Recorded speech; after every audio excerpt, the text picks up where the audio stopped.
हाँ, नमस्ते प्रणाम। कैसा है आप साहब? आज बहुत दिन के बाद आप सबसे भेंट हो रहा है। कुछ कारण था, मैं नहीं बताऊंगा, वो बाद में बताऊंगा। बहुत ही खुशी की बात है और हर महादेव वाली कृपा की बात है।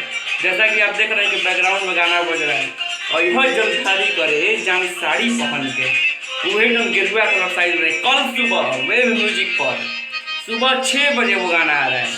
आप तो कितना तैयार हैं? और कभी भी इस गाने को व्यूज से कंपेयर मत कीजिए। भक्ति गाना है भाई, एंजॉय कीजिए। महादेव की भक्त में गम रहिए, रुस्से रहिए, गम भक्ति में महाकाल एकदम जोश, वही जोश होना चाहिए, वही भक्ति होना चाहिए, वही पवन भैया के साथ होना चाहिए। यही इसीलिए मैं आया था। मैं जानता हूँ कि वीडियो से आप लोग नाराज होंगे कि बहुत दिन बाद वीडियो आ रहा है। कुछ कारण था, मैं बताऊंगा। और पवन भैया का भी कुछ अपडेट नहीं आ रहा था, इसीलिए मैं नहीं बताया।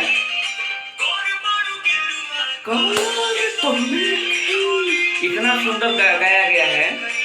देखिए वो गाना बज रहा है। कल इसका वीडियो आपके पास जरूर आएगा। कल जब ये वीडियो आएगा तो मैं वो वीडियो लेकर आऊँगा आपके पास। कल सुबह में तो आप लोग 6 बजे तैयार रहिए वेब म्यूजिक चैनल पर। बहुत जल्द एकदम आ रहा है वो गाना आपके पास। और मैं एक और बहुत ही अहम बात बोलने आया हूँ। कुछ लोग जो है, कुछ बेहुदे लोग हैं, कुछ हरामी लोग हैं, कमेंट सेक्शन में जाकर हक दे रहे हैं। तो उनको ये बता रहा हूँ, बेटा सुन ले। हगने के लिए सरकार शौचालय बनाया है, वहां जाकर हगेगा तो तेरा गांड सुरक्षित रहेगा, ठीक है ना? औकात में रह, नहीं तो औकात नाप देंगे हम। इसलिए अभी सावन का महीना चल रहा है, मैं ज़्यादा कुछ बोलना नहीं चाहूँगा। भगवान की भक्ति में भक्तिमय बात है इसीलिए। लेकिन इस बात को आप लोग इतना ध्यान दीजिएगा ना, समझ जाइए आप। और इसी का जय हो, हर हर महादेव।